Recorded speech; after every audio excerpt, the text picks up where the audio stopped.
Okay then, so good morning everyone, welcome to Winning in the Solent region. It's our second session in the series. It's our pleasure to welcome you here at Solent. We're delighted to be working with colleagues at the University of Portsmouth and Hampshire Chamber of Commerce to bring you today's session. This week it is World Wellbeing Week, so it's even more fitting, the theme and the discussion we're going to have today. It's now my pleasure to welcome and introduce Ross McNally, Interim CEO and Executive Chair at Hampshire Chamber of Commerce, who's going to say a few words and introduce today's session. Thank you. Thank you so much, Mike. Welcome everybody. It's lovely to be here for the second of the series of these events, and I'm delighted once again that I'm here with Gillian Saiva, Head of Business, Finance and Accounting and Higher and Degree Apprenticeships at Solent University, and of course James McCalman, who's a Professor of Leadership Studies from the University of Portsmouth. I mean, they're going to be taking us through some really interesting subjects over the course of the next hour or so, and it's a great opportunity for everybody to ask some questions and to get some enlightenment. Hampshire Chamber of Commerce has been working with both universities and had a wonderful relationship built up over many years, bringing them together in this with this opportunity to explore during what is quite an exceptional time for businesses, I think is very important, and I'm sure will be impactful as we move through to the next stage of the current challenge, which I think is obviously moving back into our new normal, and a lot of what's going to be discussed today and covered today will address those specific and new challenges that we're all getting. We understand that small businesses are experiencing some real issues around working with their teams remotely, around new strategies for business, and importantly, what that means in terms of new models and new opportunities.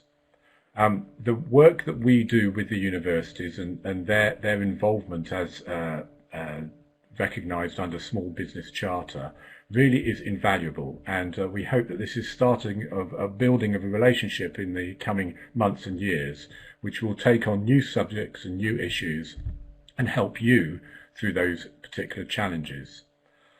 Now, many of you will have submitted questions, and obviously we will be trying to cover as many as possible, but we do want to hear from you now, so please do place your questions in the Q&A box, and we will make sure that following the presentations there's an opportunity to address some of those.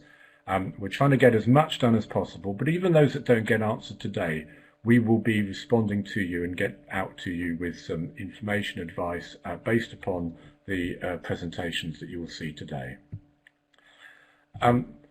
What I'd like to do first of all, therefore, is to welcome Gillian Saiva, as I say, Head of Business, Finance, Accounting and Higher and Degree Apprenticeships at Solent University.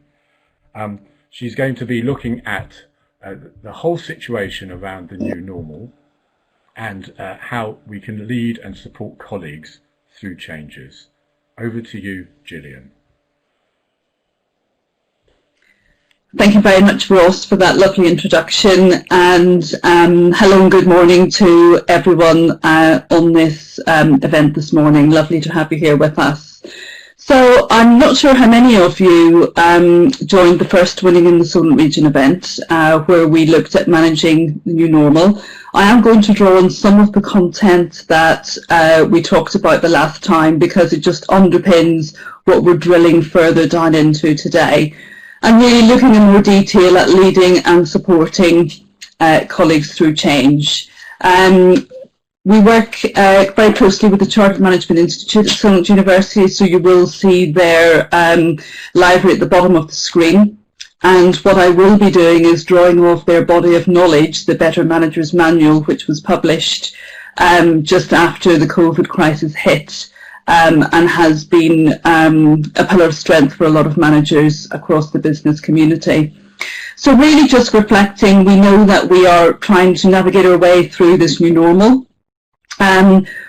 We're at a stage now where, of course, the government has been implementing its various phases with regards to returning to life as normal as possible.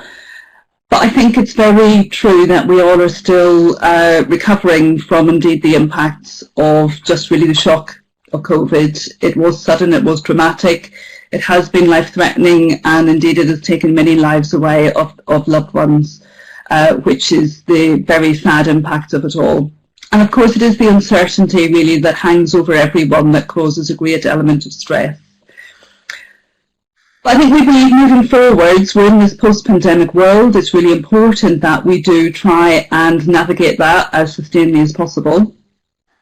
So I think from that there are some elements of new learning for us. There's some ideas for us to look at working more flexibly, managing ongoing mental health and well-being for both ourselves and our employees, and also engaging our employees, which of course is really important if we're going to have a sustainable business product moving forwards.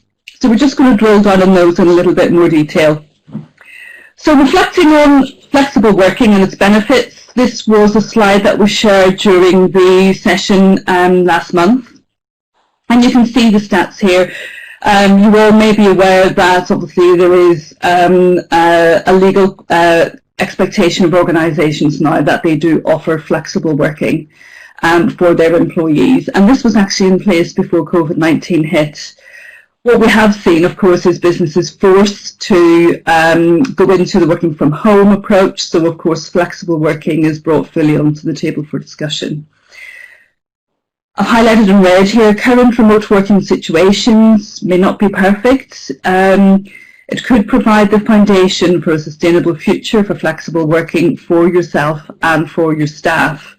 And really it's from that platform that I want to then really try and focus in on, well, what does flexible working actually look like as we try to navigate our way into a more normal pattern of working. And of course we've got organisations returning to the workplace via phased return, etc.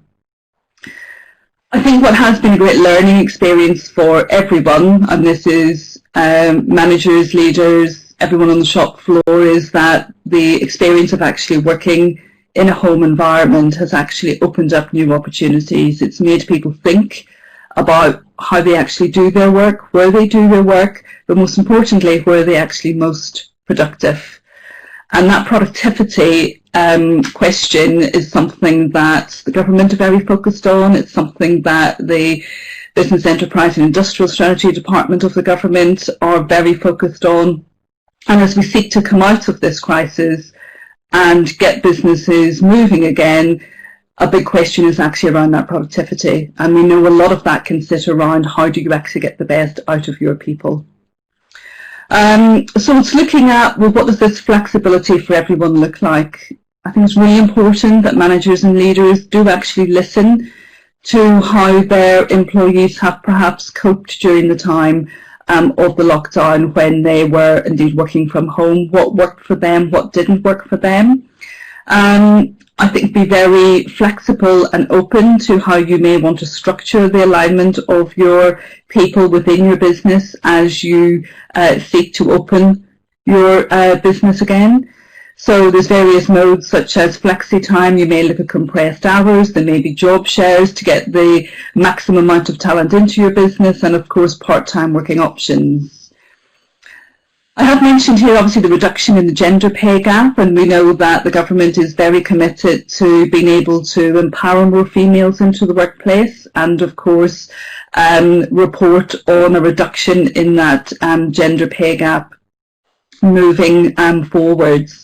So what we have found is that during the lockdown period, of course, females that would have been in organisations are of course working from home, and they may be having to homeschool children, they may be having to navigate how they're going to buy essential items, food and whatever for the home through queuing processes and everything else. So of course these are all things that impact in on the range of jobs that everyone has to do between life and work in order to survive. And I think what COVID-19 has done for all of us, it has actually been a great grounding mechanism. It's brought everyone down to an equal footing and made us think, okay, well, what are the things that actually need to be covered off moving forwards? So I think in terms of your organisation, if you are looking at trying to get the best out of your people, maybe you're in a position where you actually are going to have to go out and recruit people into your business. We know there's some elements of business that have been very busy during the lockdown period, particularly the supply chain sector. Some of the retail sector, particularly supermarkets, have been very busy. So I think it's really important, if you want to attract the best talent into your businesses moving forwards, you really have to showcase the business case for flexible working. And again, it's how you align yourself to attract the best people, but also how you then seek to retain the best talent within your business, and of course what you can do to actually progress the best talent within your business through to opportunities that may arise as your business seeks to grow and develop. Moving forwards, noting that we will have challenging times ahead, but still you have to be focused on growth. So top tips: make sure you advertise what is available and have flexibility built into all of those roles. I think from a leadership and management point of view, it is so important to actually role model that. So actually practice what you preach, and of course communicate your flexible working policy when you are communicating with your staff, looking at the return to work. Of course, sits very strongly within this is of course the agenda for mental health and wellbeing, and as Mike Torrey mentioned in the first introduction, this actually is World Wellbeing Week, so it's quite fitting that we do draw upon content from the Centre of Mental Health and also from Mental Health England. We can't deny that the pandemic has actually presented us with a very stressful environment. It has impacted everyone, and everyone has found their own way of working through it. And last session we did reflect on the Kubler-Ross grief cycle and its alignment with just everyone's coping mechanism within COVID-19. I think it's really important that if your business is still going to have staff still retained and working in their homes, it's so important that you do actually reach out and carry out that health and safety audit within the home. And equally, for those of you that are phasing staff back onto your premises, really important, of course, that you carry out your health and safety audit with regards to the social distancing. Again, we can't stress enough the training for both managers and team leaders on managing mental health within the workplace. It's something that can sneak up on people without them even realising it, and the biggest challenge is for them to actually acknowledge it and ask for help. They won't always ask for help, and this is where it's really important that you do have a lot of contact with your staff so that you can pick up on how they are actually doing.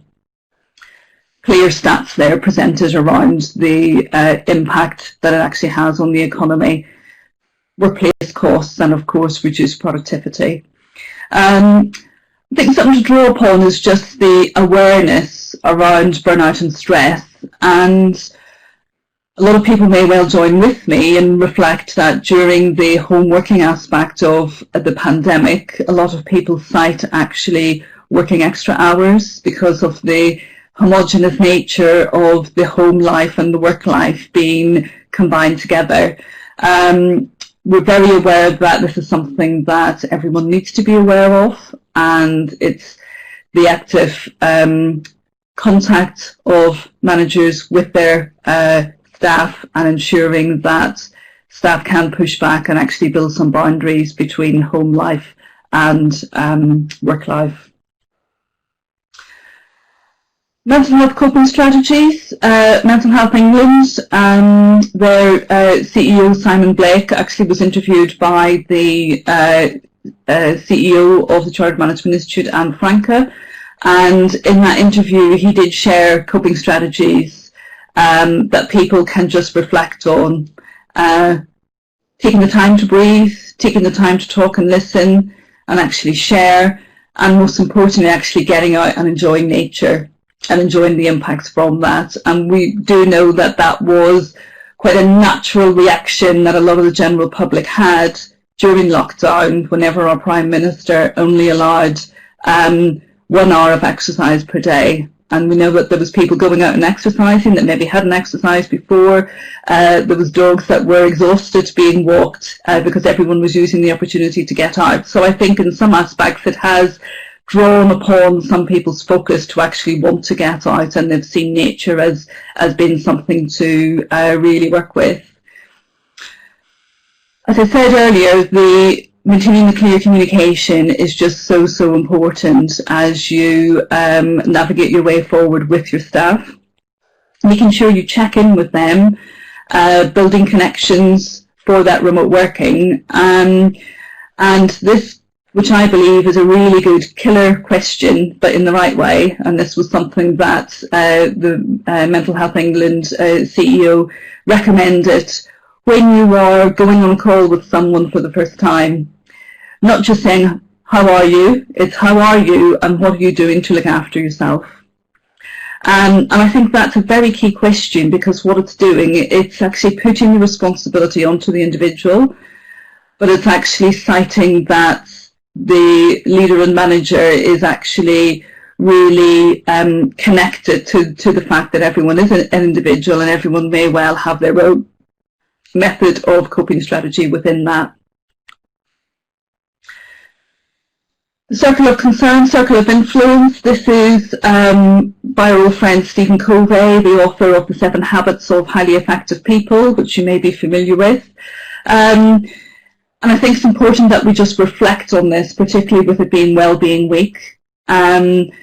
The positive mindset, as we know, is something that carries a lot of us through very tough times, but we all know that imps can appear on our shoulders. We can have voices within our minds that actually challenge that positive mindset.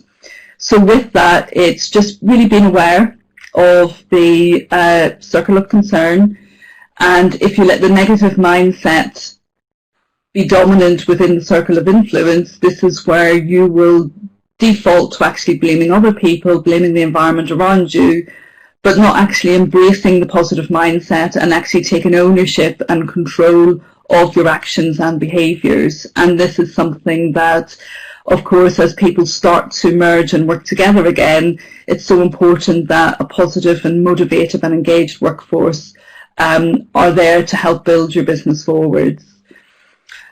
With that, I mentioned the word engagement, and of course we know that engaging your employees has been very challenging during the lockdown period.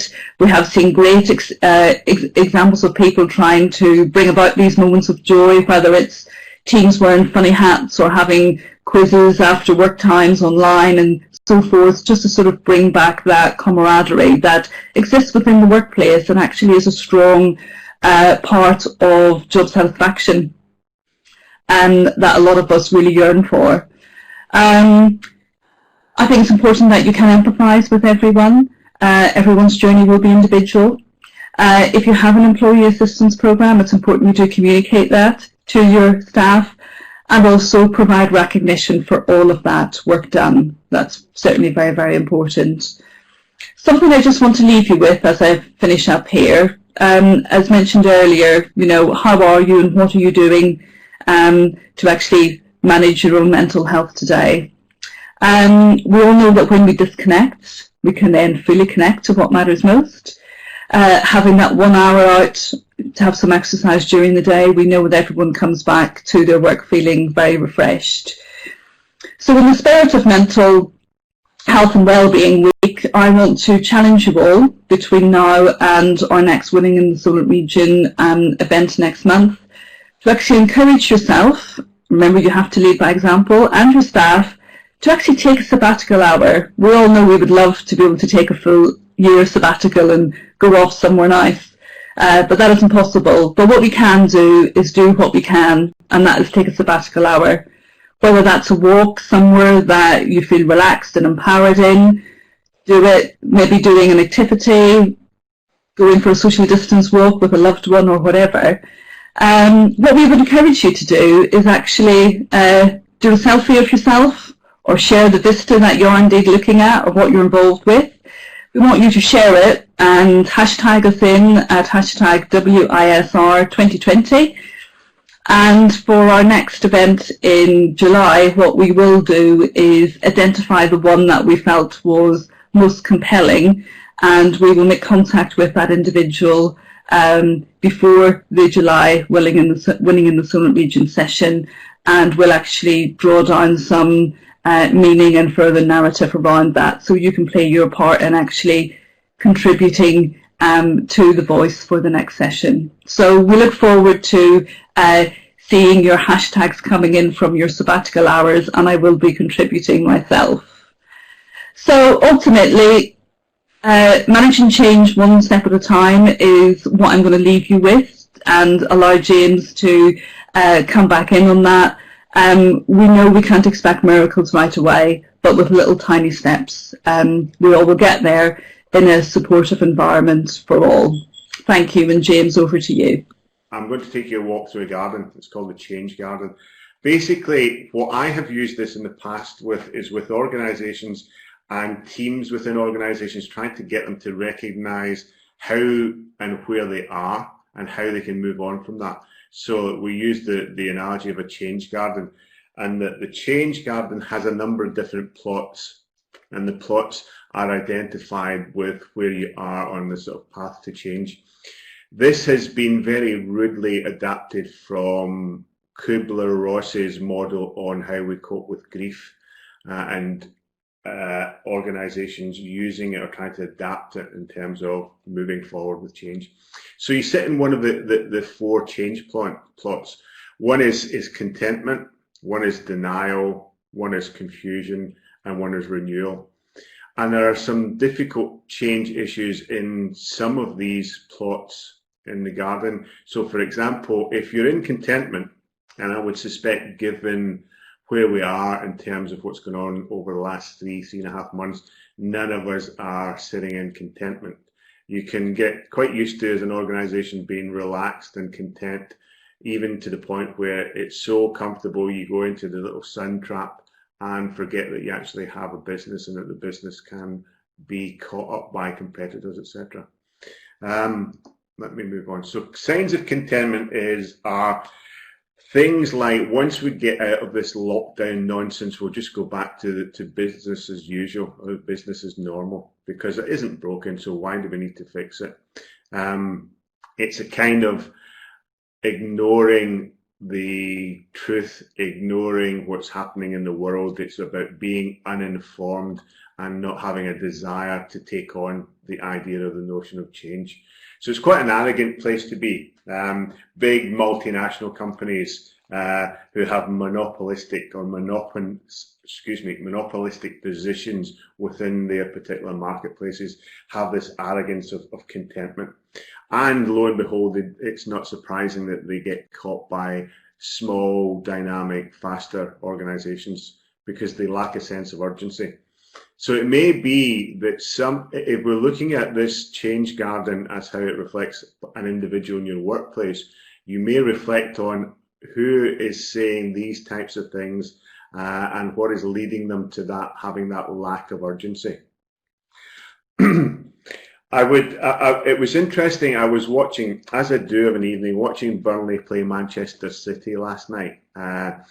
And some Egypt, which is a Scottish term, flies across the football ground with a sign that says "White Lives Matter." And after all that has gone on over the course of the last couple of months, there's a whole process by which people go up in arms about this. And what I was interested in talking about was the response from Graham Souness, who, although is a well-respected footballer, is somebody who's probably coming out of denial in terms of Black Lives Matters.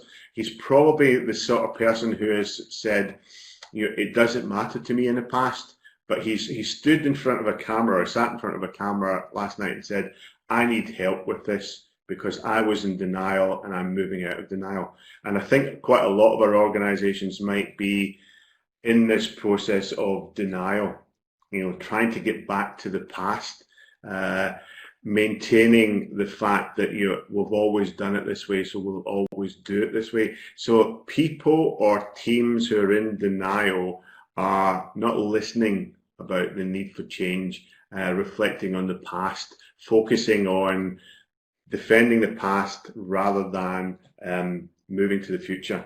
And if you ask them about the need for change, they become quite aggressive and quite responsive in that aggressive type way. So one part of the garden is a garden where you're in denial, and moving out of that denial process is quite appropriate at this point in time. I would suspect that most of us as individuals, organisations, are in this confusion state, where we don't know what's happening, we don't know what's going to happen. We're in a state of frustration, where we have insecurity. There's a lack of direction, and this is where leadership becomes increasingly important, of someone stepping into the situation of confusion and beginning to bring a bit of enlightenment. I noticed that one of the pre-questions was about how can I as a leader help my people move forward? Well, it's your responsibility as a leader to get people out of particular parts of this garden, and that can be done in a number of different ways, but it is your job. It is your responsibility as a leader to move people away from areas of confusion into this final process here of renewal. An organisation, an individual, or a team that's in renewal is trying to make things happen. They're beginning to see the need for renewal, they're seeing the need for greater change, greater responsibility. They're willing to trust, they're willing to listen, they're willing to learn. So you can see all the positive constructs in this part of the garden. It's about getting everyone involved, being strong, being tough, making good strategic decisions, wanting to make a change, wanting to come up towards the challenge and being constructive with it. So this is where hopefully we want to get to. The difficulty is, how do we get there? One of the problems is that about a change garden is that individuals and organisations will move around the process of change from plot to plot in a kind of anti-clockwise route. So you might go from the notion of we're quite content with the way the world has been into, well, we don't need to change because, you know, things will get back to normal, into the, oh, things aren't getting back to normal, what we're going to do, into the, we need to do something ourselves. So you're going around that process. So you do spend an amount of time in each of those different plots. There isn't really an end point, but it's important that basically you get the notion of change focusing. So for example, if you get to renewal, it may be that you feel so comfortable about renewal that you go into contentment and you relax, or you sit back on your laurels again. But I think this is the important thing that I thought was worth focusing on, is what can you do with this type of material, this type of information.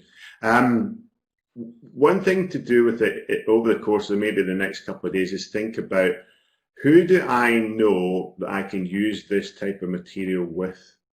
So if you think about individuals or maybe some of your teams, look at it in terms of three particular perspectives. One is, what could we achieve? What might I achieve if I work with these people using this type of tool? Secondly, what should I not expect to get? So what is just too far, stretched too far? And then thirdly, what are the possible actions I could maybe engage with? Let me use a couple of examples. A simple one would be moving out of contentment. So what you might want to achieve in terms of moving your team out of contentment is that people start thinking about the change. It's not going to be the second part. You won't expect them to accept that things need to change, but start getting them to think about the change. And then one of those aspects might be some actions. Maybe you need to shock your people out of complacency, or challenge them, challenge their assumptions. You challenge the assumptions that we're all coming back to work. We're not. Basically, the truth is we're not all coming back to work. It's a physical impossibility to have all those people in that room at that one time. So, for example, I have 75 MBA students. I'm not going to see them again. Yeah, only time I will see them will be online. It might be this time next year we get back to having full classroom experience, but we don't have the physical capacity to bring 75 people into a room in a socially distanced manner. We could put them in a lecture theatre, but there are other more significant demands on those lecture theatres by bigger class sizes in undergraduate rooms. So I know that my challenge is going to be, how do I cope with my customers in that respect in terms of the new approach? Part of that is I'm plagiarizing what other university organizations are doing in that sense. You know, how do we get online and how do we interact in an online manner? So again, these are just a couple of examples. Moving out of denial, what you might expect to see is people accepting that something needs to be done, but they won't see the way the future looks like as easily as you do. So they will accept that something needs to be done, but they don't understand the way that you do what needs to be done. So in that sense, you are a picture painter for people. So some of the actions that you can engage in is, as a leader, talking to people about what the future might look like, what might be the purpose of the organization in the future, and what benefits these changes might bring to them as individuals, you and your team as an organization, and your customers, etc., etc. So rather than offering a detailed set of solutions, you're in that sort of leader as visionary mode, trying to convince people that there is a future, and that future could actually be quite constructive and quite positive. So again, one might look at the whole notion of, it would be lovely to be back in the same room, but there are only going to be small or significant occasions when we're capable of doing that. How could we do that in a more effective way? I mean, I'm sitting in my lovely dining room when I should be out in my garden doing this. You know, we could be doing this face to face in the garden. So those are a couple of examples. Again, if anyone's interested, please get in touch, because we can go through the examples of how you get to Renewal and how you might engage people with Renewal. But we obviously don't have time to do that this morning. But I would leave you with the notion that the Change Garden is about getting people to think differently. It's no more complex or complicated than that. It's a whole notion. Sorry. So is that's somebody telling me my time is up. So at that point, I'm going to shut up and say, please, if you found any of this of interest and you want to engage with that, please get in touch with us and we can let you have the materials and we can maybe discuss it online or whichever way you want to take it from there. At which point I shall stop for questions.